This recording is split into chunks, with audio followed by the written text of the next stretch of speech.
Hello,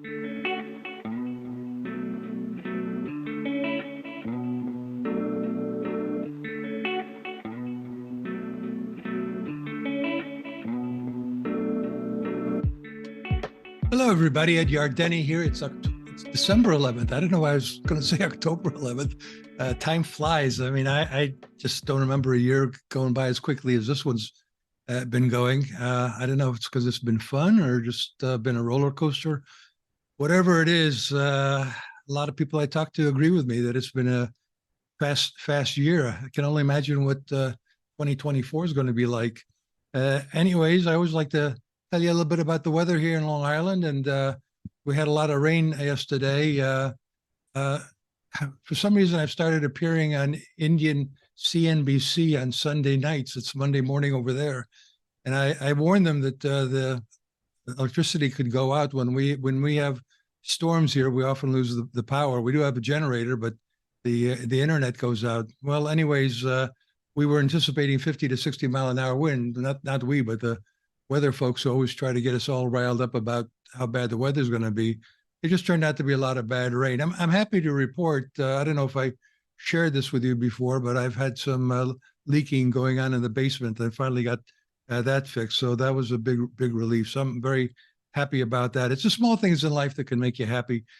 Speaking of being happy, Max and Bailey are very depressed. There they are, the two of them. They're kind of like bookends, and what they're depressed about is Oscar went home. Oscar is a little Yorkie that we babysat for the past month, my mother-in-law's dog, and Oscar had a great time here for a month, and they enjoyed playing with him. But now she's back from a trip to India. She said it was an amazing trip, but a little bit too much activity. Like a 9-hour train ride.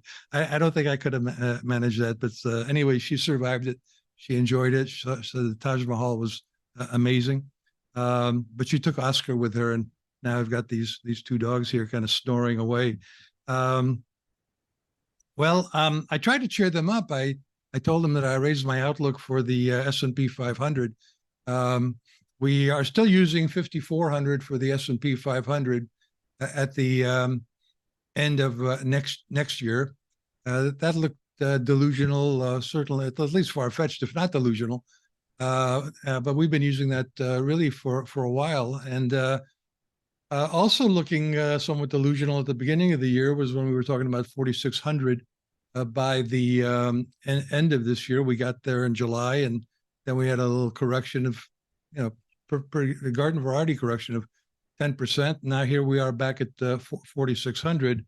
Could go higher, obviously, but I'm not going to.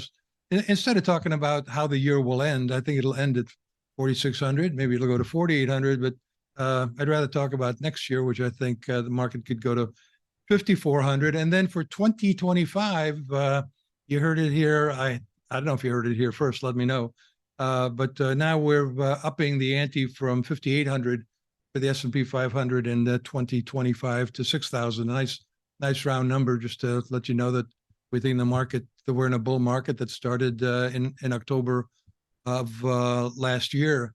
And the reason for that, as we've been discussing, is we think we're in an environment that'll turn out to, with the benefit of hindsight at the end of the decade, be properly called the roaring 2020s, where technological innovations are used to solve one of the big economic problems of our times, which is labor shortages, particularly skilled labor. And we think technology will be used to increase productivity. And we think productivity, which is currently on a 5-year trailing basis at an annual rate growing 1.7%, we think it could go to 3 to 4%, maybe 4.5%, which again sounds far-fetched and delusional.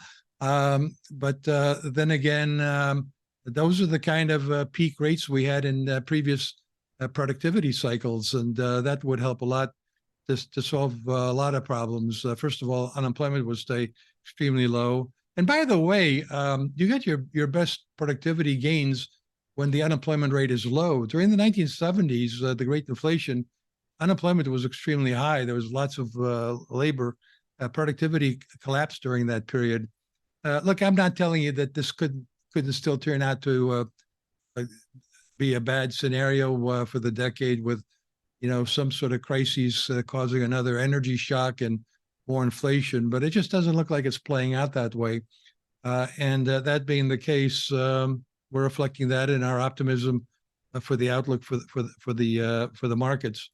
The big event of the here and now. Let's not talk about the decade ahead. Let's talk about this week. And this week, the Fed meets Tuesday and Wednesday, and I think it's fairly predictable what'll happen. Guess what? They won't raise interest rates. Powell, I think, will do his best to dissuade the market from thinking that they're going to be lowering interest rates anytime soon or very aggressively. For sure, that he won't want to say anything that convinces the market that the Fed is not only going to raise rates but lower rates, but they're going to do it sooner and by more. He wants to go the exact opposite way. He would like the market to believe that the Fed's going to keep the Fed funds rate here for until they get to 2%. The market is thinking, well, that's interesting, but if you continue to see the inflation rate move towards 2%, the Fed will probably lower rates. And there's a good argument from an economic standpoint to be made for that, and that is, if inflation's coming down and the Fed keeps the Fed funds rate here, then the real Fed funds rate's actually going to go up. And so they could remain restrictive by lowering interest rates if they get everybody's focused on the real federal funds rate. By the way, I don't even know what the heck that means, real federal funds rate. I mean, we're talking about an overnight rate compared to a 1-month CPI inflation rate, or actually we're comparing it to a year-over-year percent change in the inflation rate. I've never been a big fan of this real interest rate concept, the normal equilibrium Fed funds rate. It's not something that we can touch and feel and put on a chart in terms of what is the natural rate of unemployment, the natural interest rate, and so on. So interesting theoretical constructs, but useless when it comes to policy making. But it is pretty useful in selling a policy. And if the policy they want to sell is that they want to be restrictive, but because inflation's come down, it allows them to lower interest rates somewhat, they'll use that at some point. But right now, I think Powell is going to say we're well into restrictive territory, which is just a code phrase for saying we're done. We got the Fed funds rate to where we want it to be, and we're going to keep it there. And I don't even know if I think he's going to get some questions from reporters also, but Chairman Powell, if inflation comes down more quickly than was widely anticipated, we've been expecting it to come down, and it's come down pretty much in line with our expectations. We've been increasingly convinced that it's turning out to be transitory, certainly on the good side, sticking a little while longer on the rent side and some other services. But Powell will undoubtedly be asked if inflation continues to come down like this, aren't you going to start telling us that you're going to be lowering interest rates sooner rather than later? And he'll try to push back against that. But I think at the same time, he'll concede that, look, if inflation really comes down a lot faster, then clearly we're going to have to lower interest rates. Otherwise, we're going to be even more restrictive than we are now. By the way, we've been in the soft landing camp, probably getting bored by our spin of that. But I see that there's still hardlanders out there. Call them diehard hardlanders. I know our friends at ISI, Ed Hyman, I saw was on Wealth Track expecting a shallow recession next year. I saw that our friends at BCA, Bank Credit Analyst, are talking about a recession and the S&P 500 going to 3,500 next year. And I'm sure our friend David Rosenberg is basically in that camp. So there's still that group of folks who are looking for that, what we call the Godot recession. It just refuses to show up. We've been talking about rolling recessions for quite some time. But here's another thought. Could it be that what the Fed has actually done isn't tightened, but normalized? I know, bear with me here. I mean, clearly they've tightened by raising interest rates 500 basis points basically in the span of a year, but that's why the diehard hardlanders are so diehard about it. They can't imagine that there can't be serious negative economic consequences if interest rates have gone up as much as they have, and maybe the long and variable lags of monetary policy are longer and more variable this time, but they're coming. And so if it didn't happen in 2022 or 2023, it's still going to happen in 2024. And of course, Jamie Dimon is in that camp as well. But what if the real abnormality was near zero interest rates between the great financial crisis and the great virus crisis? And before that, interest rates were at these levels and everything was just hunky-dory. Economy did fine. Stock market did fine. So what's the problem with these interest rates? They're back to normal, and normal is good. Fixed income investors get a proper return for their investments. They don't have to take a lot of risk to get a good return on their investments, short term or long term, in the fixed income markets. Capital is probably more properly allocated in the financial system when the capital markets decide where interest rates should be, as opposed to the Fed. Obviously, the Fed will continue to control the Fed funds rate, but having the Fed funds rate controlled at zero obviously it doesn't allow the capital markets to have a vote in where interest rates should be. So let's go to some charts here. And so I will share with you what I got. And I think this is it. All right. So again, the hard landing scenario is still out there, and it's predicated on the simple observation that there's no way that you could have this kind of increase in short-term rates and long-term rates in such a short period of time without something breaking. And something did break in March, but it was a mini break. It wasn't anything particularly serious. A couple of banks went under. Fed came up with a liquidity facility, and here we are. Economy is still growing and so forth. Meanwhile, all the indicators that have been used by the hard landing camp are still telling us that a recession's coming. And they're saying that it's still within the framework of these indicators that they could still be right. So here we have the inverted yield curve, which has disinverted over the past several months, but it's still inverted. Some have been saying, "Hey, look at this chart. You get your recessions when the yield curve has disinverted and actually starts to ascend."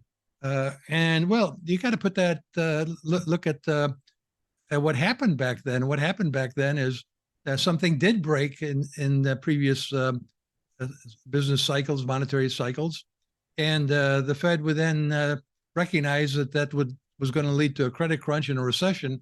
So the Fed started to lower interest rates faster than bond yields fell, and that's how you disinverted.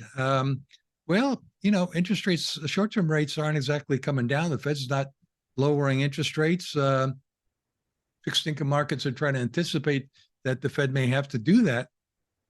But I'm not in that camp. I don't think we're looking at 4+ rate cuts, because I'm not in the recession camp.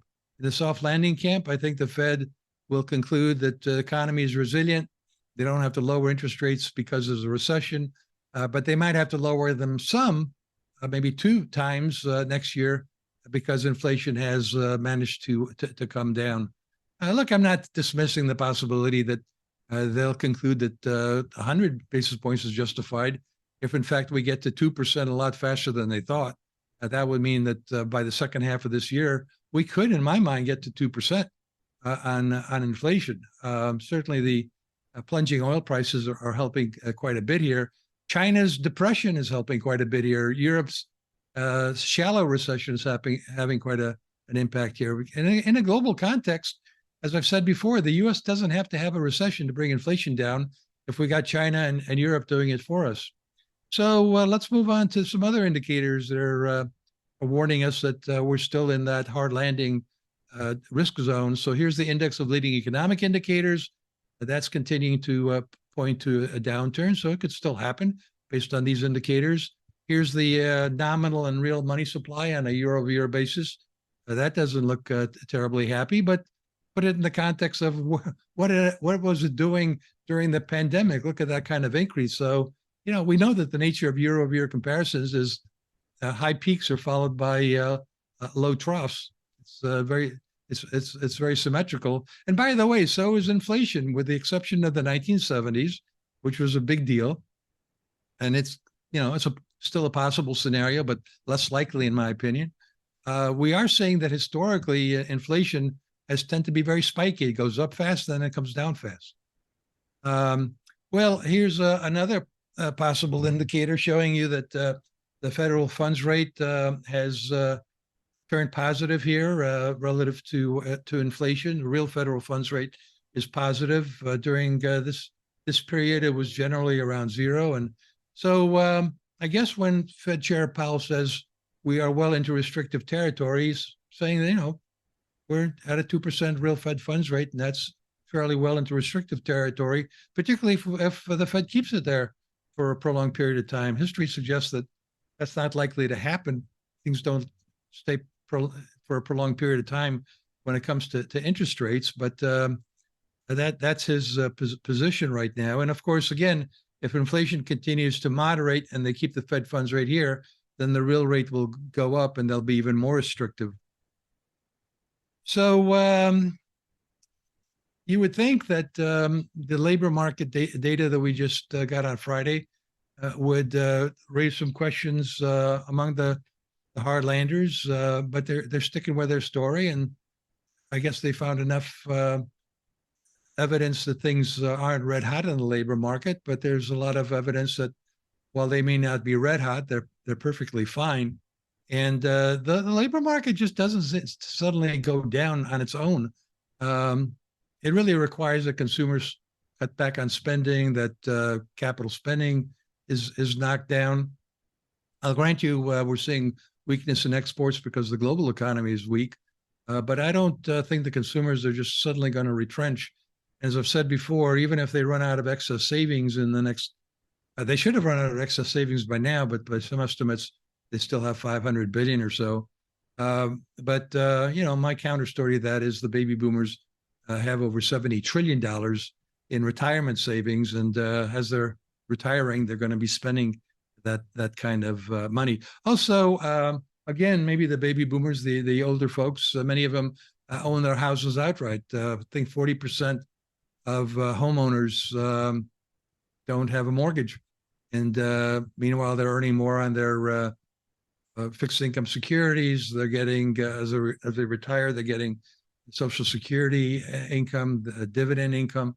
So there's a lot of older people with lots of sources of income that are spending it, and that's been driving up the demand for healthcare workers, the demand for restaurant workers, for hotel, motel, and airline workers. So that's keeping the economy going and growing.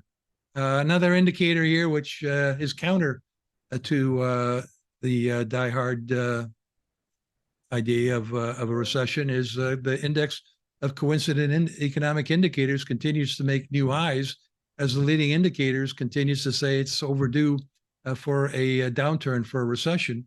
And the payroll employment is a component of the index of coincident economic indicators. It's the first of the four components that come out.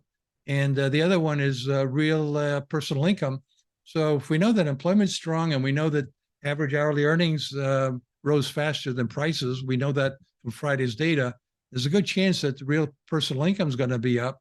And if real personal income is up solidly, then real retail sales are going to be strong. And they're included in another component of the coincident economic indicators. And that leaves us with industrial production, which got knocked down a bit from the auto strike and now is going to make a bit of a recovery. So the bottom line is the index of coincident indicators in November is, drumroll, going to be up at another record high. This is the earned income proxy that Debbie and I are always calculating when the payroll employment data comes out. It's a good proxy.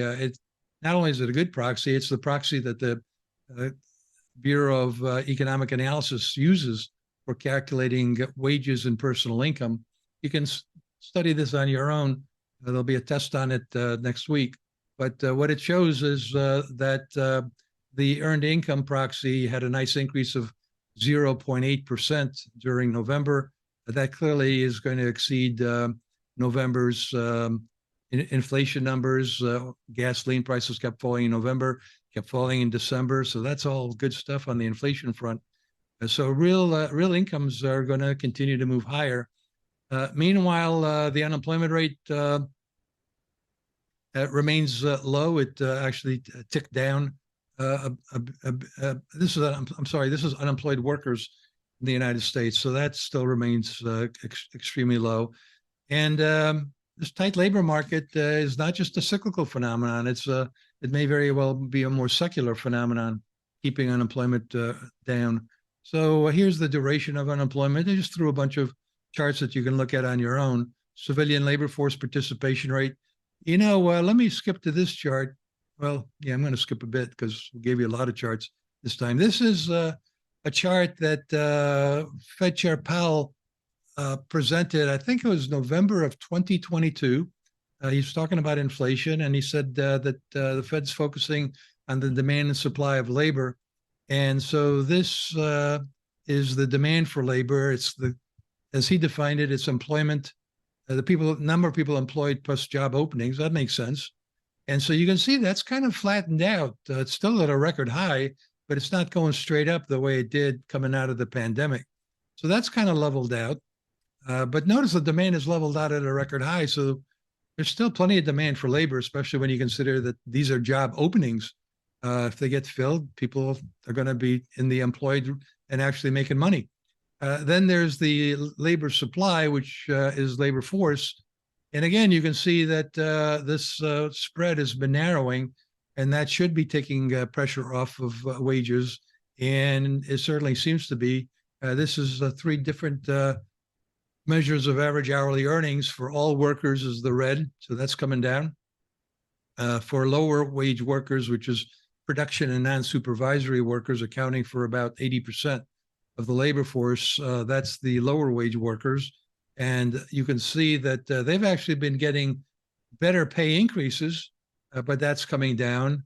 And meanwhile, the 20% that are not in production and non-supervisory workforce, the so-called higher wage workers, they've been kind of moseying along around 3%. So they've actually been losing some purchasing power relative to inflation, whereas the majority of workers have seen their wages going up faster than prices.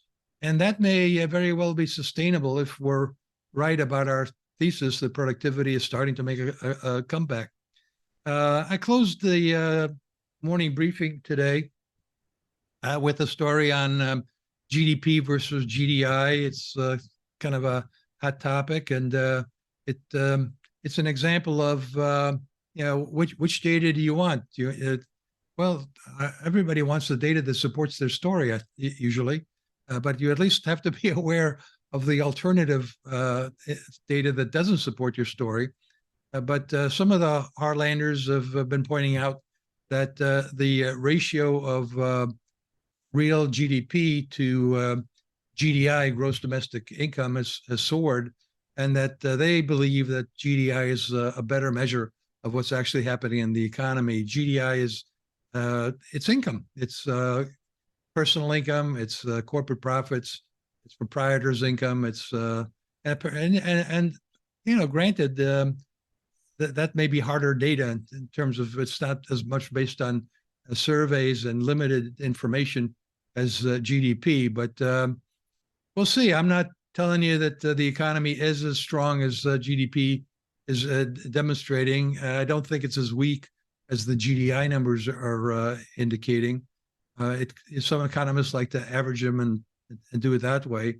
But I also like to look at all the indicators that go into these things. And on the income side, personal income looks like it's doing fine. On the real spending side, consumer spending looks like it's doing fine. And corporate cash flow, all-time record high.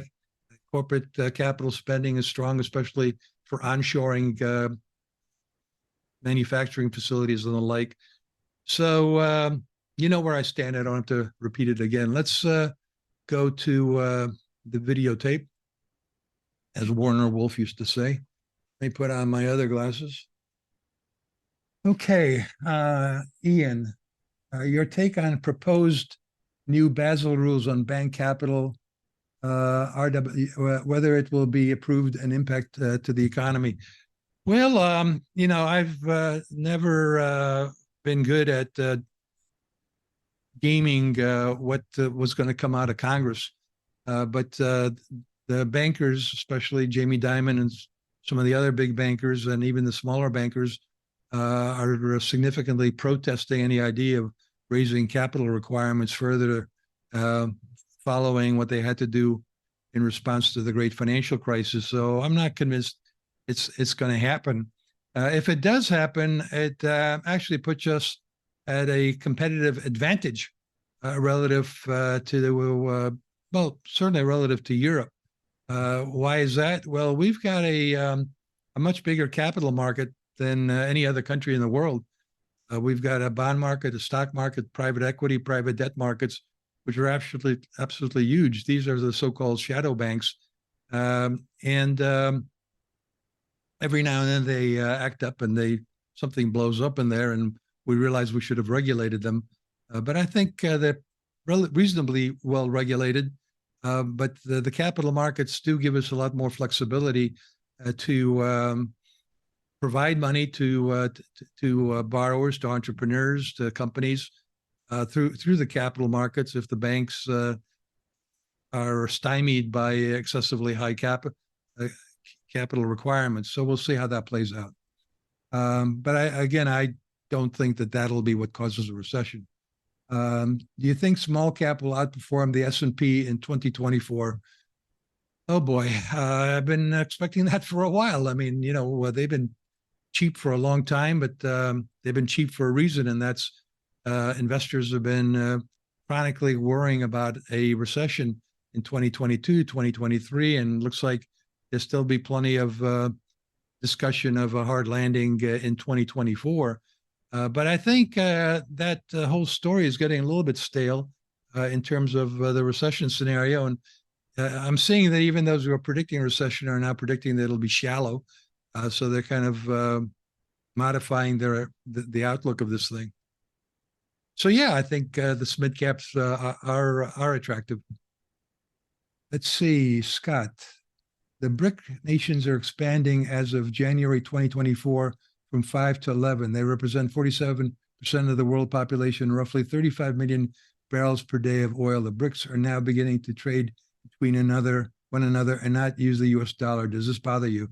Well, you know, I don't get emotional about these things. You know, it is what it is. You know, history is, I guess the problem with history is everybody can make up what they want it to hear, but every day we're making history. Events are occurring that'll make the history books. And yeah, there clearly is a move afoot among the BRICS. Few of them are democracies, but most of them are not. I think in some ways what we're seeing among in the world is a move towards authoritarian, autocratic regimes to trade more with each other, to depend more on each other, because they recognize that the U.S. as the leader of the so-called Western world, so-called free world. I mean, I don't want to get into debate on that, but certainly on a relative basis, the West has got freer economies, freer political systems, more democratic political systems. Well, the world is sort of bifurcating. You know, I've been talking about the 1970s versus the 1920s. At a recent conference that I went down to in Sarasota, I think I told you about it. It was really, really nice down there. But somebody came up to me during the conference and said, you know, maybe what you're missing is this is the 1930s all over again, where totalitarian regimes started to act up pretty aggressively relative to democracies, and that led to World War II. That is a concern. The geopolitical consequences of this partisanship on a global basis is of concern. But look, I don't worry too much about the dollar being replaced. I mean, who's really going to want to do all their trade and all their investing either individually or as a country in a currency backed up by Russia and China, for example. But longer term, the world may be becoming multipolar again, and a multipolar world may be simply more unstable than what we had with the bipolar world, where it was the U.S. versus the Soviet Union, and the stability that we had for a short period of time, where the world was unipolar, where the U.S. seemed to be in a position to call the shots.